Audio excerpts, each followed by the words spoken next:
Christophe Boucher. J'ai 6 enfants, 6 chiens et 2 chats. Je suis journaliste de formation. J'étais journaliste pendant 20 ans à l'AFP, dans les radios locales de Tours, à l'AFP, puis au Nouvel Observateur. Puis après, j'ai eu une deuxième carrière dans l'industrie, dans le monde du football. J'étais président de l'Olympique de Marseille. Puis j'ai dirigé pendant 5 ans la filiale droit, marketing et télévisuel du groupe Lagardère. Puis le concurrent en Suisse. Et après, j'ai monté une petite société dans l'immobilier. Et je me suis présenté à la première élection en 2012. J'appartiens au même parti politique depuis que je me suis investi en politique en 2010. Au Parti radical, où j'ai suivi mon ami Jean-Louis Borloo, que je pense est la bonne figure politique nationale, pragmatique, intelligente, imaginative et sympathique, comme quoi on peut faire de la politique et être sympa. Pour une raison simple, parce que j'aime ma ville. Je dis dans mon programme, et c'est vrai que depuis l'âge de 12 ans, je suis en vélo dans la ville. Je crois sincèrement que je suis relativement imbattable dans la connaissance de chacune de ces rues, de chacune de ces maisons, de chacun de ces arbres. J'aime ma ville et je pense qu'elle a pris un mauvais virage. Je pense qu'on doit être une ville ouverte, gaie, sympa, heureuse de vivre, sûre, propre. Et on est en train de prendre un chemin inverse qui ne me plaît pas du tout. Donc j'ai décidé de relever le gant, de m'engager. Je veux que cette ville, elle soit heureuse de vivre, qu'elle soit ouverte. Que ce soit pas un camp retranché, qu'on mette pas des plots partout dans les rues, qu'on n'interdise pas aux gens qui habitent à Fondette ou à Saint-Cyr ou à Saint-Avertin d'y venir faire leurs courses. Je veux qu'il y ait des échanges, je veux que la vie gagne sur le repli sur soi. Or là, la municipalité actuelle est en train d'organiser un repli sur soi que je comprends pas, parce que je comprends pas en fait quel est l'objectif final. On fera pas d'économie de CO2 comme ça, c'est pas vrai. En tous les cas, pas suffisamment. Et donc je comprends pas cette espèce de repli sur soi. Pour moi, le slogan de la municipalité actuelle, c'était la ville des circuits courts. C'est surtout la ville des replis sur soi et la ville où on a permis aux centres commerciaux de se redévelopper, de retrouver une deuxième jeunesse. Est-ce que c'est une façon de voir la ville et la vie? J'en suis pas sûr. Dès le 23 mars, le lendemain, je rallume la lumière. Ça, c'est vraiment un sujet très important. C'est un sujet où l'idéologie l'a emporté sur le pragmatisme. Et moi, ça fait 2 ans que je fais du porte-à-porte. Et tout le monde, et majoritairement, ultra majoritairement les femmes, me disent on peut plus, enfin on a peur. Alors vous savez, la peur, on peut dire que c'est pas, qu'il n'y a pas de vérité derrière cette peur, mais la peur, c'est quelque chose qui ne se contrôle pas. Et on a peur parce que les rues sont éteintes, parce que l'aide-soignante, elle ne peut pas partir de chez elle à 5h du matin. L'aide-soignante, elle n'a pas des horaires à 8h30 le matin. Hein. Elle rentre pas dans l'administration pour être à son bureau à 9h. Le matin, elle doit être auprès des patients à 6h quand démarre son poste. J'ai une de mes colistières qui travaille à Paris et qui travaille tard le soir, qui rentre par le dernier train. Elle habite à Velpeau, elle n'habite pas un quartier très excentré, elle a peur de rentrer chez elle parce qu'il fait noir. Je connais une prof de musique qui habite dans Velpeau aussi, qui est obligée de marcher au milieu de la rue parce qu'elle a peur sur les trottoirs, parce que les trottoirs sont pas très carrossables. Moi, ça ne m'intéresse pas, cette ville-là. Donc je rallume la lumière. Je rouvre le pont Wilson dès le 23 mars. Parce que les Tourangeaux du Nord, les 45 000 Tourangeaux du Nord, et j'en fais partie, ils ont entendu qu'on leur fermait la porte. Ne venez plus chez nous. Voilà. On met une barrière, on coupe le pont historique, ils l'ont entendu comme ça. Est-ce que c'est une réalité, pas une réalité? C'est même pas le sujet. Est-ce qu'on peut continuer à venir dans Tours Centre avec le tramway? Oui, mais la politique, c'est une affaire de symbole. Et ce symbole d'avoir coupé la ville en 2, voire en 3 avec le Cher, il est inadmissible. Je veux pas voir cette ville tronçonnée, je veux pas la voir coupée en 3, je veux qu'il y ait des échanges, je veux que les gens se voient, je veux que les gens échangent. J'arrête immédiatement les travaux du tramway dans le tracé actuel qui vont de la place de la Liberté à la Riche. Parce que je crois que c'est indécent de faire un tracé où on va perdre énormément d'argent qui pourrait être consacré à construire des écoles, des gymnases, que sais-je encore. Donc on continue la ligne 2 du tramway, mais elle va simplement jusqu'à Trousseau et elle ne raccorde pas ni la Riche ni la partie sud de Chambray-les-Tours. Moi, je ne distingue pas les quartiers populaires des pas les quartiers populaires. Je pense que ça, déjà, c'est un biais. Et c'est un mauvais biais. Et comment on réussit la mixité dans une ville? C'est ça le vrai sujet. Je rappelle qu'il y a 8 quartiers prioritaires de la ville à Tours, c'est important. 29% de logements sociaux, c'est important aussi. Je pense que la propriété de son appartement, de son habitat, elle est fondamentale pour l'épanouissement des uns et des autres. Et dans beaucoup de quartiers, prenons celui du Sanitas, si on décidait qu'un immeuble sur 2 ou un sur 3 à définir peut être vendu à la propriété privée, vous verriez que ce quartier, naturellement, il reprendrait vie. Parce qu'il y aurait une fierté, une envie d'y être. On est en plein centre, c'est génial. On a des quartiers prioritaires qui ne sont pas éloignés du centre en général. Et donc, il reprendrait vie.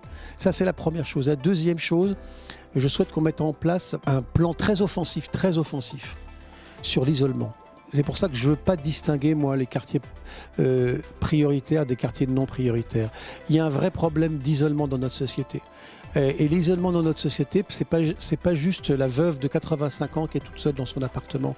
L'isolement, ça touche aujourd'hui 1 personne sur 5 en France. Et les populations les plus touchées, contrairement à ce que l'intuition pourrait nous laisser penser, c'est les jeunes. Mais pas que les jeunes étudiants, c'est pas que les étudiants, les jeunes travailleurs. C'est les femmes et les plus pauvres. Et donc, il faut aller détecter, l'isolement, comment on le combat, comment on remet, comment on retend des liens. Ce que je souhaite, c'est qu'on ne ferme pas les portes, c'est qu'on les ouvre. Je vais ouvrir le pont Wilson, mais dans cette ouverture du pont Wilson, il y a toute la symbolique. On ouvre, on s'ouvre aux autres. On va retisser des liens. Alors pour les plus anciens, ça va vous paraître peut-être accessoire ou marginal. On relance les thés dansants. Les anciens et les femmes qui sont seules souvent parce que les hommes ont disparu plus tôt, elles aiment aller danser le dimanche. Il faut relancer des thés dansants. Et puis pour chacune des populations, il faut retrouver une possibilité de donner la femme, malheureusement c'est souvent la femme seule, foyer monoparental, il faut lui tendre un fil, il faut lui tendre la main pour qu'elle revienne faire société avec l'ensemble. C'est pas en coupant les rues et les ponts, empêchant les gens de voyager et de traverser qu'on va faire une société qui rompt avec cet isolement. Je propose qu'on mette en place des maisons de santé pluridisciplinaires. C'est-à-dire que dans plusieurs quartiers de la ville, là, il y a une problématique idéologique. L'idéologie de la municipalité actuelle, c'est que, d'ailleurs, ça a échoué, c'est on ouvre une maison de santé, on salarie les médecins.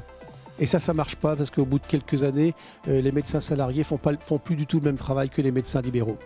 Moi, je propose que la municipalité, et là où c'est son objet social, elle favorise, grâce à l'acquisition du foncier, grâce à la construction des immeubles, elle favorise là où les médecins peuvent s'installer ensemble. C'est-à-dire les médecins généralistes, les spécialistes, mais aussi toutes les professions paramédicales. Quelle est la problématique des déserts médicaux, par exemple ? La problématique des déserts médicaux, partout, y compris à Tours, c'est que les médecins ne veulent plus travailler seuls. Autrefois, les médecins, ils achetaient un particulier au Prébande, à Tours-Nord, ils gardaient une pièce pour faire leur cabinet et ils travaillaient 75 heures par semaine.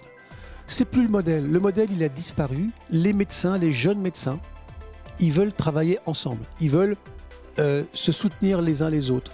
Ils veulent avoir à proximité une pharmacie, ils veulent avoir à proximité d'autres professions qui peuvent les accompagner, les kinés, les infirmières, que sais-je.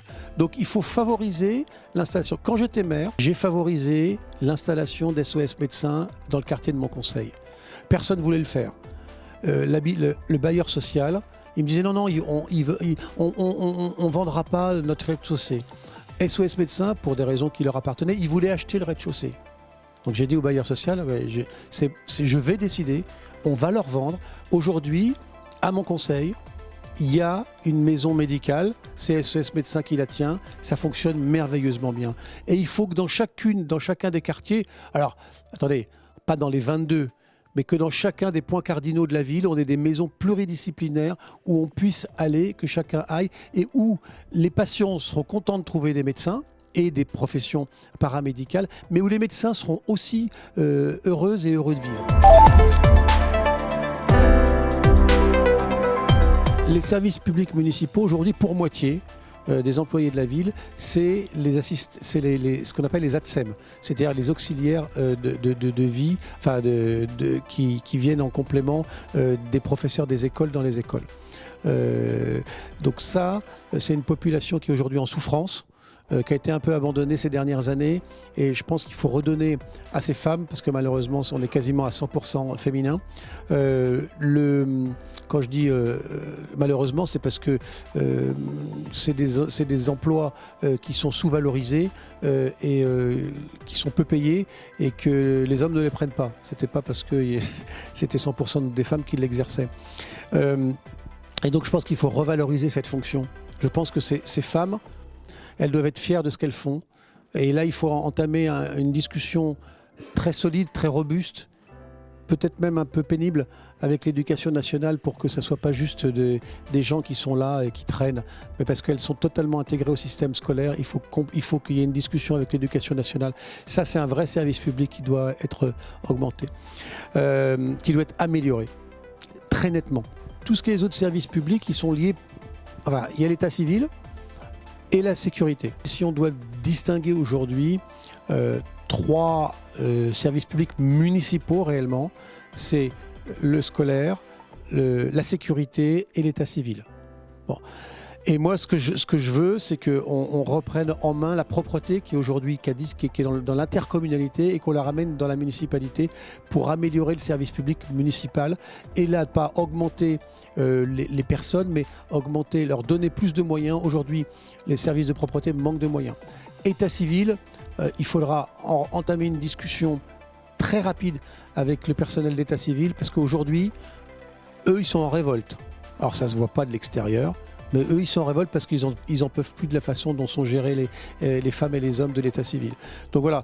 Et quand vous savez quoi, quand les fonctionnaires, ils sont bien dans leur boulot, ils sont bien avec le public. Or aujourd'hui, les fonctionnaires de la ville de Tours, les agents de la ville de Tours, ils sont pas bien dans leur boulot, ils n'ont pas de perspective, ils savent pas où ils vont aller. Donc là, il faut vraiment entamer un nouveau dialogue pour qu'ils soient bien excusez-moi d'être trivial, mais pour que chacun soit bien dans ses pompes, que chacun ait une perspective de vie, parce qu'on a tous besoin de ça. On a tous besoin d'une perspective, on a tous besoin d'un espoir pour avancer, et qu'aujourd'hui, c'est plus le cas dans la mairie actuelle. Mon tour idéal en 2032, c'est une ville dont je serais fier. C'est une ville qui serait facile à vivre, où j'aurais pas honte d'aller dans une école parce qu'elle est délabrée, où j'aurais pas honte d'aller au gymnase des Tourettes où il pleut à l'intérieur, et que des compétitions s'y déroulent et on accueille des personnes en dehors de Tours et qui doivent avoir une image de Tours qui doit être détestable.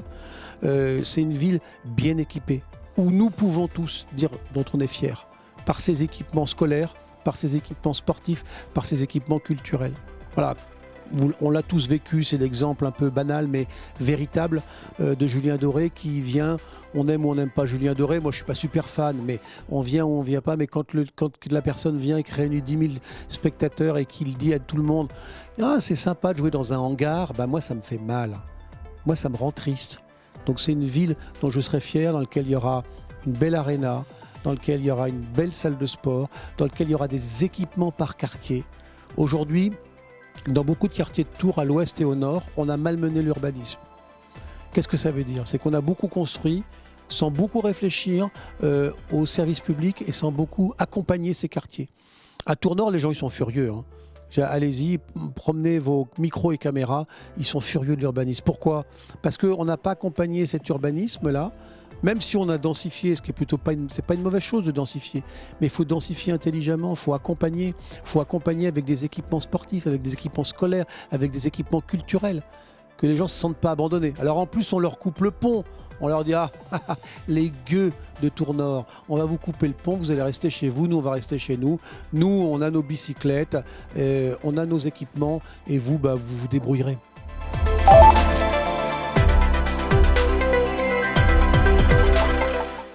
Alors d'abord, première chose, globalement, c'est pas moi qui ai un problème avec les mobilités, c'est les Tourangeaux qui ont un problème de tension entre eux.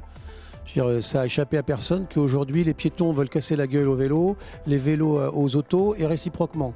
Donc ça, c'est pas moi qui l'ai inventé. Je sais pas, c'est pas un programme Boucher, c'est un programme des Tourangeaux. Moi, je circule en vélo. Je suis en vélo là. Il suffit toute l'année. Et ça fait 45 ans que ça dure. Et donc aujourd'hui, moi, quand je suis en vélo, on me regarde de travers. Ah, t'es en vélo, genre, toi aussi. Donc franchement, c'est pas glop. Hein. Donc il y a un problème global de mobilité. Le tramway n'est qu'une partie. Le tramway, il a été voté, les travaux ne sont pas commencés. Moi, j'arrive le 23 mars, j'arrête les travaux qui vont de la place de la Liberté à la Riche. Et je conserve les travaux qui vont du carrefour de place de la Liberté, du carrefour de Verdun. J'ai voulu aller trop vite.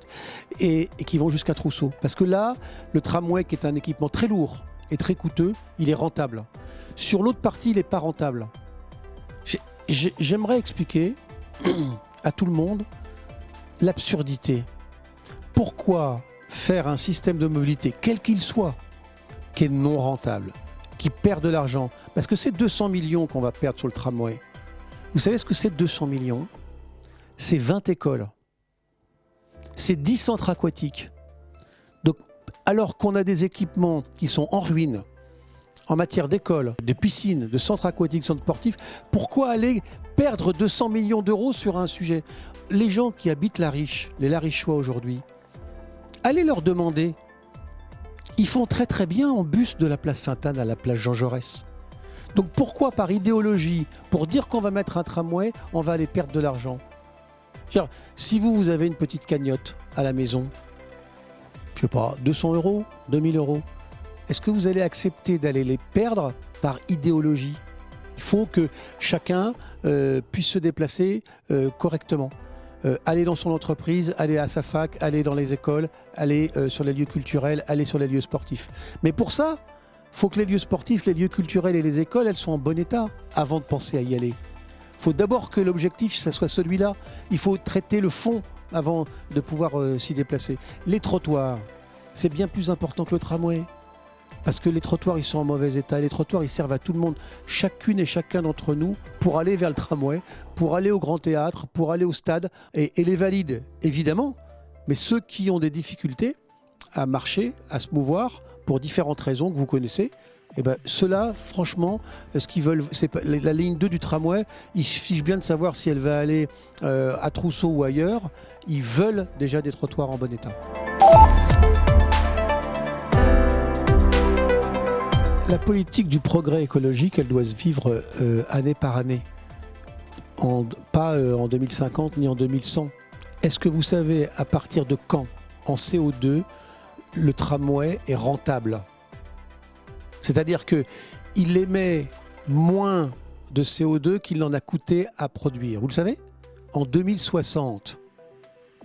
Donc moi, en 2060... voilà. Et vous, déjà, vous aurez déjà un petit coup dans le nez aussi. Donc je pense qu'il faut faire les choses quand elles proviennent. Ne rigolons pas. L'ouverture du pont Wilson, qu'est-ce que c'est? Vous savez combien il y a de passages sur le pont Wilson en voiture quand on l'a fermé? 3000. Vous savez combien il y a de passages sur l'autoroute A10 en plein centre de la ville par jour? 75 000. Notre vrai problème aujourd'hui, c'est le CO2 et les particules fines. Et si on veut les diminuer, le premier des sujets à Tours, c'est de s'occuper de l'autoroute A10. Comment les camions circulent moins vite, donc consomment moins. Comment on l'utilise moins, comment on trouve les solutions pour moins l'utiliser, plutôt que de savoir s'il va y avoir 2750 ou 3200 véhicules sur le pont Wilson en plus. Donc le pont Wilson, c'est pas un problème de mobilité. Ça va désengorger les problématiques de bouchons qu'il y a sur les quais le soir à 18h et le matin à 8h. Donc déjà, ça, c'est du CO2 qu'on aura en moins. Vous savez que la fermeture du pont Wilson a entraîné aussi toute une refonte des transports collectifs. Quand vous habitez Paul-Bert aujourd'hui et que vous allez à l'école à Marmoutier, ça peut arriver, il faut retraverser le pont pour trouver un bus. Ben moi, ça me choque. Vous ne pouvez pas, dans une ville où vous avez un fleuve qui fait 500 mètres de large, symboliquement couper le pont principal, le pont historique. C'est une erreur historique. J'ai été maire de la ville. J'ai toujours dit qu'il fallait diminuer la circulation des voitures dans la ville. Diminuer. Je n'ai pas dit exclure. Aujourd'hui, on est dans l'exclusion. plus généralement, mais qui s'applique particulièrement aux mobilités, quand vous êtes dans une politique de punition, vous n'y arrivez jamais. Vous avez tous été à l'école, c'est la punition, c'est pas le meilleur moyen. Ce qui est le meilleur moyen pour faire avancer les élèves, c'est l'adhésion. Là où vous êtes le meilleur, chacune et chacun d'entre vous, là où vous êtes le meilleur, c'est parce qu'un jour vous avez rencontré une prof ou un prof qui vous a fait adhérer à un programme. C'est pas celui qui vous a puni que vous allez retenir. Bon, il était couillon, tout ça. Mais celui qui vous a emmené, celle qui vous a emmené en histoire, en maths, en bio, que sais-je, c'est celui que vous avez aimé.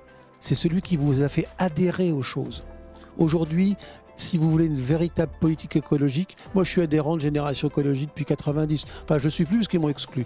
Enfin bon, en tous les cas, je l'étais au départ quand Jean-Louis Borloo l'a fondé. Donc j'y suis sensible.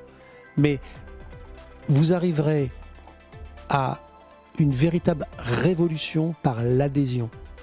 Et donc, le système scolaire, comment apprendre aux enfants à lire, à écrire, mais comment à se tenir, apprendre à manger, apprendre ce qu'est notre planète, c'est bien plus fondamental, mais bien plus fondamental, c'est un effet de 1000 à 10 000 fois que d'ouvrir ou de fermer le pont Wilson. En revanche, pour ceux à qui vous avez fermé le pont Wilson, allez les voir.